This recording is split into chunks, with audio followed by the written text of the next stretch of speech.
go? Sir? Oh, it's thrilling. Oh, it's such fun to see another. Warning. I chain smoke and I say fuck a lot. But I accept myself for the way I am. I accept you too. Viewer discretion advised.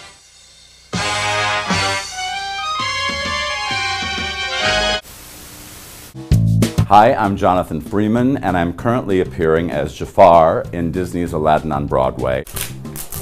I started working on this 26 years ago, and he never really went away because I do all the voicing for theme parks and commercials and, you know, you name it. Most people don't really know who I am, what I look like, where I'm really from, and a lot of it has to do with this.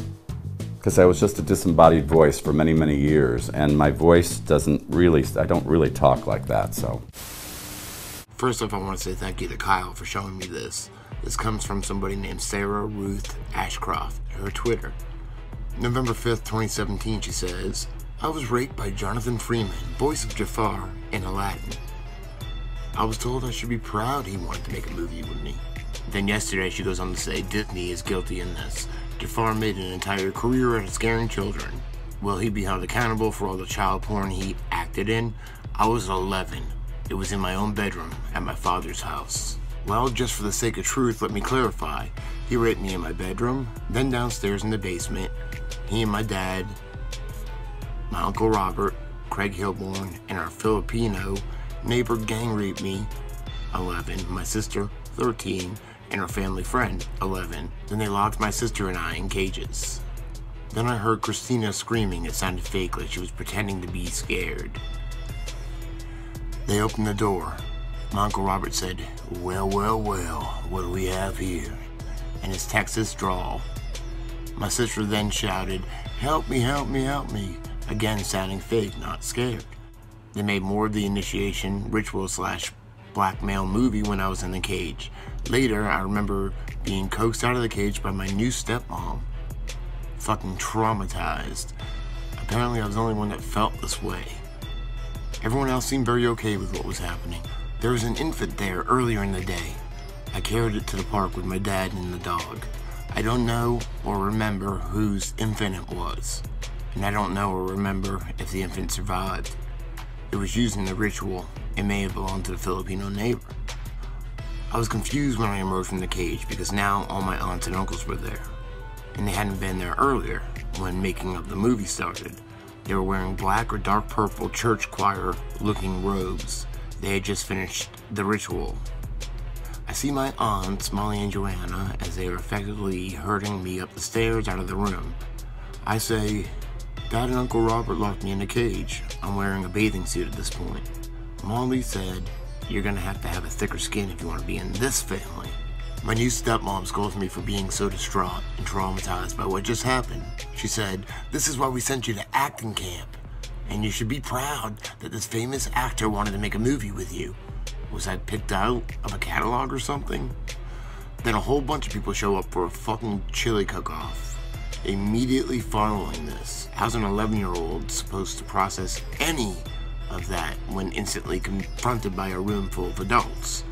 It was deliberate to induce, solidify the disassociation amnesia of the ritual itself. My Uncle Danny, the drawing in the robe, was acting as the lead priest in the ritual that night, presumably because my dad was busy behind the camera. He had stolen wafers from Catholic Church for the event. He gave the leftover wafers to the people at the chili cook-off. To me, this event feels like my dad has Coven, his brothers, sisters, their spouses, and Craig Hilborn, a close family friend of all of theirs since childhood, made a pact that night, like they jumped in and created the necessary make your bones blackmail smut snuff film. What? By the way, my Aunt Kate, Dad's sister, blocked me on Facebook now that I'm exposing her and her husband Robert, who is a big-time mutual funds banker for a very well-known financial firm. They made a lot of money, and I believe they're still making dirty money. They have 3 minor daughters. If they don't want me to talk about it, they shouldn't have done it. Or they should have never underestimated me and killed me when they had the chance. This was mid to late August 1992.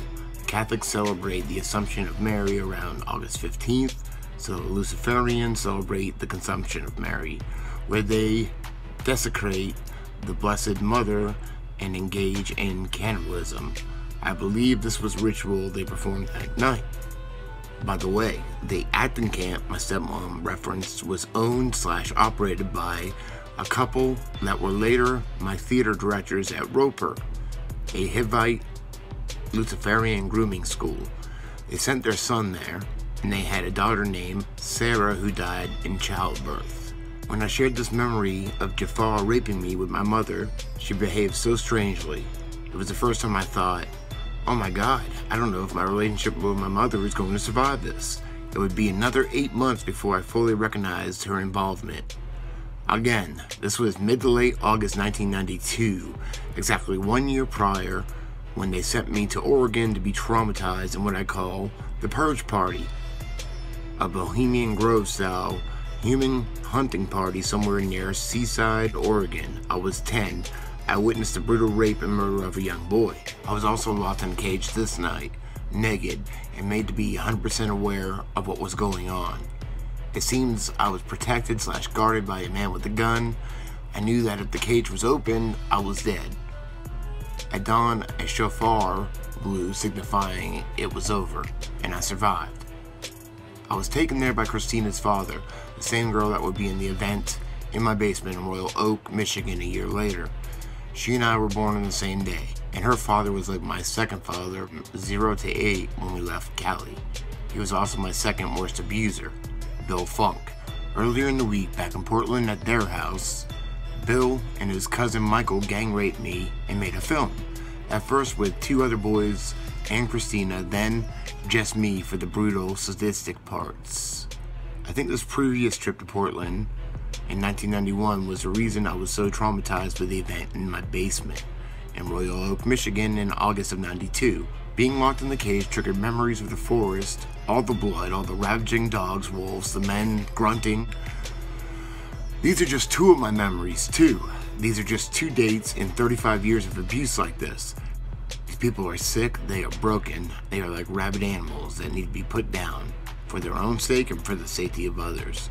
They are helplessly and hopelessly lost. These assholes love to keep trophies after abusing children. Think of Podesta's handkerchief map. After JAFAR, aka Jonathan Freeman, raped me, my father hung an autographed picture of him and his fucking resume on my bedroom wall. I nailed them all. Oh boy, he's cracked.